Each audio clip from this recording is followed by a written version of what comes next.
माननीय सभापति महोदय, आपने मुझे बजट 2022-23 पर बोलने का मौका दिया, उसके लिए आपका धन्यवाद। माननीय मुख्यमंत्री जी ने 2 घंटे 57 मिनट और 50 सेकंड का 226 बिंदुओं का जो बजट भाषण दिया, उसमें समृद्ध किसान खुशहाल राजस्थान की सोच के साथ अपने बजट पेश किया और शुरुआत में ये बात कही कि अगर देश में कृषि क्षेत्र की स्थिति ठीक नहीं है तो किसी अन्य क्षेत्र में भी प्रगति संभव नहीं है।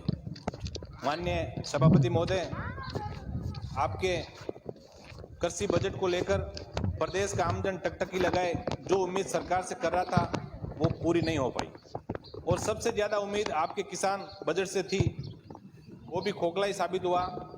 माननीय राहुल गांधी जी ने 1 से 10 तक गिनती करके जिस तरह किसानों से संपूर्ण ऋण माफी का वादा किया था तो किसानों को लगा कि अब उनकी किस्मत बदल जाएगी, लेकिन 3 साल के बाद ऐसा लग रहा है कि वो वादा तो मोदी जी के 15 लाख रुपए खाते में आने से भी बड़ा वादा निकला। इस बजट से भी किसानों को संपूर्ण ऋण माफी की उम्मीद थी, लेकिन वो भी धूमिल हो गई। मुख्यमंत्री जी ने विधानसभा चुनावों को दृष्टिगत रखते हुए लोक लुभावन बजट पेश किया है, परंतु इसमें वित्तीय प्रबंधन कौशल एवं दूरगामी सोच की पूर्ण कमी नजर आ रही है। कृषि का बजट अलग से पेश करना मात्र छलावा ही है। राज्य की जीडीपी में 30% से अधिक हिस्सेदारी रखने वाले कृषि क्षेत्र के लिए आशानुरूप बजट नहीं दिया जाना किसानों के प्रति सरकार की उदासीनता एवं उपेक्षा को दर्शाता है। किसानों की संपूर्ण कर्ज माफी के अपने चुनावी वादे को ताक पर इस सरकार ने रखा।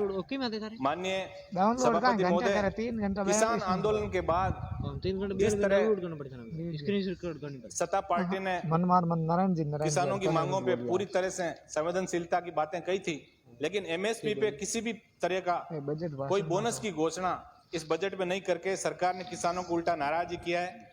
कृषि बिजली कनेक्शनों को लेकर भी इस बजट में कुछ उत्साहजनक नहीं है। हालांकि बिजली के पेंडिंग कनेक्शनों को लेकर बहुत बड़ी घोषणा की है, लेकिन विद्युत का तंत्र अभी इतना विकसित नहीं है, क्योंकि अभी बहुत सारे 132, 220 और 3311 केवी के जीएसएस जब तक प्रदेश में नहीं बन पाते तब तक इतने बड़े लोड की क्षमता कहीं न कहीं इस सारे सिस्टम को फेल्योर करेगी। कृषि बिजली कनेक्शन को लेकर बिजली के स्पेशल श्रेणी के कनेक्शन जैसे बूंद बूंद सिंचाई, फव्वारा सिंचाई कनेक्शनों को सामान्य श्रेणी में बदलने के संबंध में कोई भी प्रावधान इस बजट में नहीं किया गया है। आशा है कि मुख्यमंत्री जी बजट पर बेस का जवाब देते समय इस बाबत घोषणा करेंगे। इसके साथ ही फसल बीमा पर भी योजना समुचित एवं न्यायिक लाभ किसानों को मिले, ये सुनिश्चित करने के लिए सरकार अपनी जिम्मेदारी से नहीं भागेगी। ऐसा ठोस आश्वासन एवं सुनियोजित योजना भी सदन में प्रस्तुत करेगी, ऐसी अपेक्षा है। आपने कृषि में इससे संबंधित योजनाओं के प्रभावी क्रियान्वयन के लिए मिशन मोड पर कार्य करने के लिए 11 मिशन बताएं।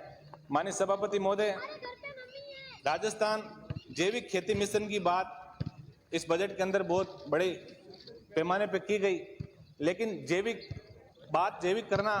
जैविकता की बातें करना बड़ा अच्छा लगता है, लेकिन आज ये हालात है कि गांवों के अंदर गोवंश और अन्य जो पशु है उनके हालात ठीक नहीं है।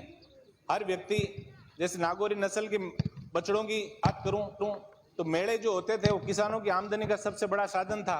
नागौरी नस्ल के बछड़ों को लेके तो 2-3 साल के उम्र से कम के बछड़ों के परिवहन पे जो रोक लगी थी उसको लेके हमें सदन में आश्वस्त भी किया गया कि इसकी कमेटी बनी है और इस पे हम विचार करेंगे, और यदि ऐसा कोई ठोस आश्वासन बजट के अंदर माननीय मुख्यमंत्री जी देते तो निश्चित रूप से किसानों की हालात सुधर सकती थी।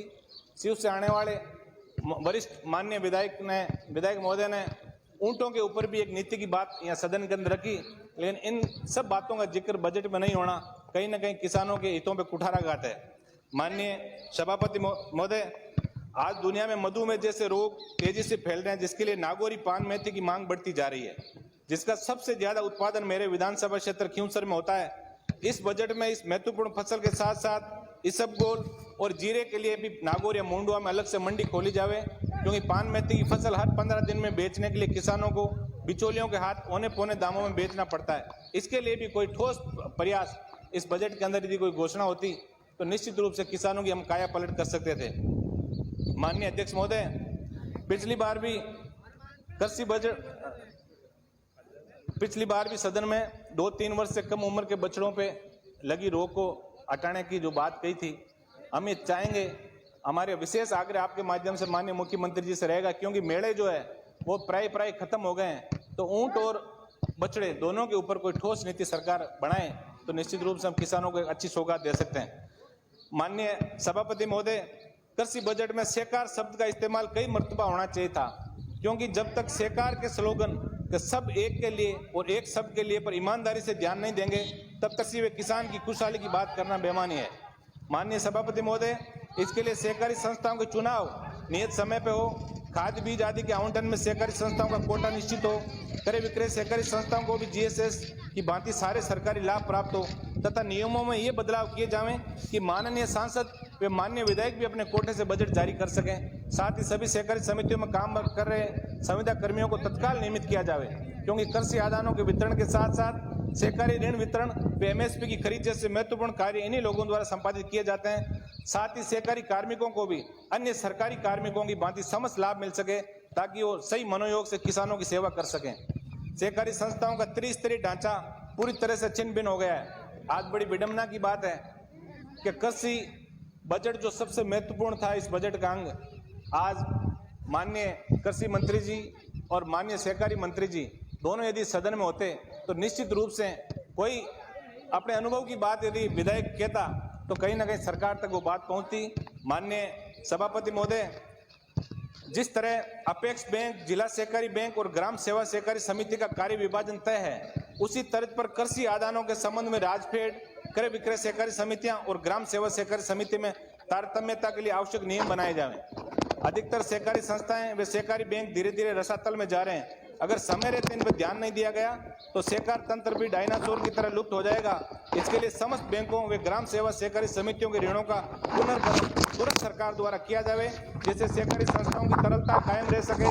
इसके साथ साथ सहकारी नियमों में पंजीकृत संस्थाओं के बैंक खाते तथा बड़े प्रोजेक्ट्स के बैंक खाते आवश्यक रूप से सहकारी बैंकों में खोले जाना सुनिश्चित कराएं।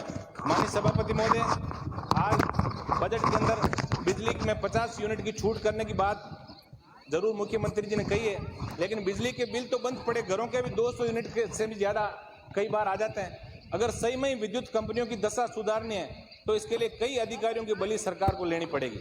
माननीय अध्यक्ष महोदय, बिजली की छीजत व लोड को कम करने के लिए जो अरबों रुपए विद्युत वितरण कंपनियों ने खर्च किए, उस पर किसी तरह की सरकारी मॉनिटरिंग नहीं होने से ही बिजली कंपनियों के घाटे का सबसे बड़ा कारण रहा। ये पहली बार हुआ कि कंपनियां घाटे में जा रही है, लेकिन ठेकेदार और अधिकारी रातों रात अरबपति बन गए। इसके लिए कोई स्पेशल विंग बनाकर पिछले 8 सालों के कार्यों का भौतिक सत्यापन करवाने का काम माननीय मुख्यमंत्री जी करें, तथा अनियमितताओं की रिकवरी संबंधित अफसरों से करके कंपनियों के खाते में जमा करवाकर एक नई नजीर प्रदेश के अंदर पेश करें। माननीय सभापति महोदय, मुख्यमंत्री जी ने अपने बजट घोषणा में मेरे विधानसभा क्षेत्र के दातिणा में 132 केवी जीएसएस खोलने के लिए उनका धन्यवाद ज्ञापित करता हूं, लेकिन अधिक लोड को देखते हुए बिरलोका में 220 केवी का जीएसएस की स्वीकृति का आग्रह मैं आपके माध्यम से करूंगा। इसके अलावा टेक्निकल हेल्पर की भर्ती जो बहुत लंबे समय से अटकी हुई है, और माननीय सभापति महोदय, केवसर और नागौर बिजली के सारे सिस्टम को निजी हाथों में देने की जो तैयारी चल रही है, एक तरफ आपकी सरकार केंद्र पे आरोप लगा रही है कि निजीकरण के खिलाफ है, तो ऐसा जो प्रयास जो वहां की कंपनी कर रही है अजमेर विद्युत वितरण निगम लिमिटेड की, उस पर आपको रोक लगाने की मैं आपसे गुजारिश करूंगा। माननीय सभापति महोदय, देश के पूर्व प्रधानमंत्री स्वर्गीय राजीव गांधी जी का वाक्य कि जब 1 रुपया दिल्ली से निकलता है तो गरीब की झोंपड़ी तक आते आते 15 पैसे ही पहुंचता है। माननीय मुख्यमंत्री जी हमेशा अपने भाषणों में जीरो टॉलरेंस और भ्रष्टाचार मुक्त शासन की बात करते हैं, जबकि आपके इर्द गिर्द बैठे लोग इसमें सबसे ज्यादा शामिल रहे हैं, क्योंकि हमें सच को स्वीकार करना होगा और ये मादा सदन के पटल में हमें अंदर पैदा करना होगा कि सच सुनना और सच बोलना जिस दिन हम शुरू करेंगे तब जीरो टॉलरेंस की बातें। और माननीय मुख्यमंत्री जी, आप हमेशा गांधी जी के अनुयायी की बात करते हैं, तो राजीव गांधी जी का जो सपना था और उनके जो वाक्य हैं, इसमें आपको जरूर गौर करना है।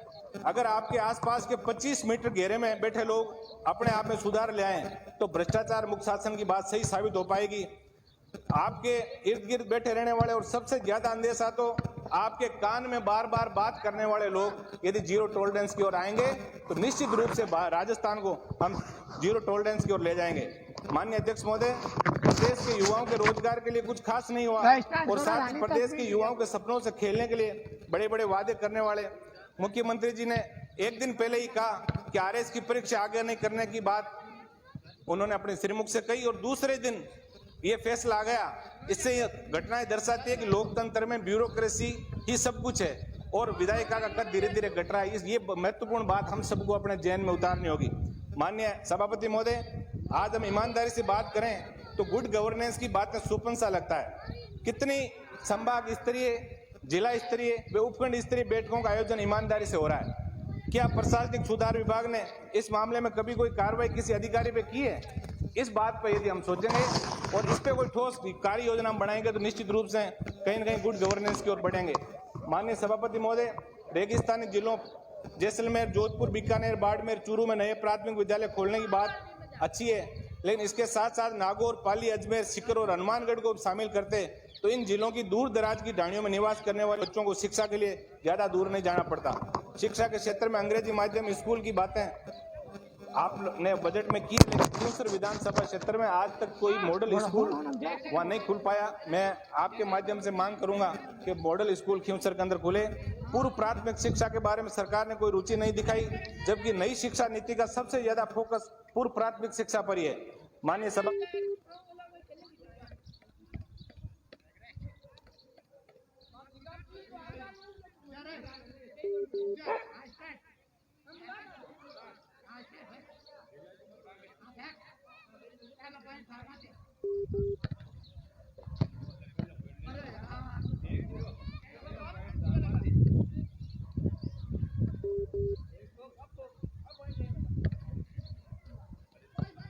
सभापति महोदय, दिव्यांग विश्वविद्यालय की घोषणा की गई, लेकिन इसके साथ ही प्रदेश में शिक्षा विश्वविद्यालय की ज्यादा जरूरत है। प्रदेश में 1500 बीएड कॉलेजों से आए दिन उपस्थिति के नाम पर विद्यार्थियों से खुलेआम ठगी हो रही है। प्रदेश में प्रतिवर्ष 1500 बीएड कॉलेजों में लगभग 2 लाख विद्यार्थी बीएड, 60,000 विद्यार्थी एसटीसी, 30,000 विद्यार्थी एमएड और 2,000 विद्यार्थी पीएचडी में प्रवेश लेते हैं। बावजूद इसके इतने बड़े प्रदेश में शिक्षा विश्वविद्यालय नहीं होना प्रदेश की शिक्षा के उज्जवल भविष्य के लिए अच्छा नहीं है। इस बात को भी सरकार द्वारा जरूर अमल में लाया जाए। अधिकतर महाविद्यालयों में खाली पड़े पदों पर व्याख्याताओं की भर्ती अतिशीघ्र की जाए।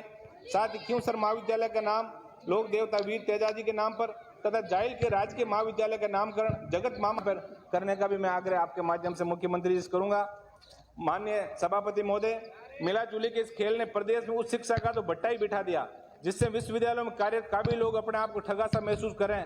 14 से अधिक कुलपति जो है वो बाहर के आज इस प्रदेश में बैठे हैं। इस प्रदेश के कई ऐसे योग्यताधारी जो व्याख्याता और प्रोफेसर है वो इसके अंदर कहीं न कहीं कुंठित नजर आ रहे हैं।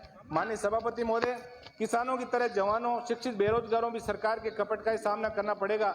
बजट में कहीं भी ऐसा कोई प्रस्ताव या प्रावधान नहीं जिससे विश्वास हो जाए कि सरकार समयबद्ध और नकल, लीक, धोखाधड़ी, भ्रष्टाचार मुक्त भर्ती परीक्षाओं के आयोजन को लेकर गंभीर है।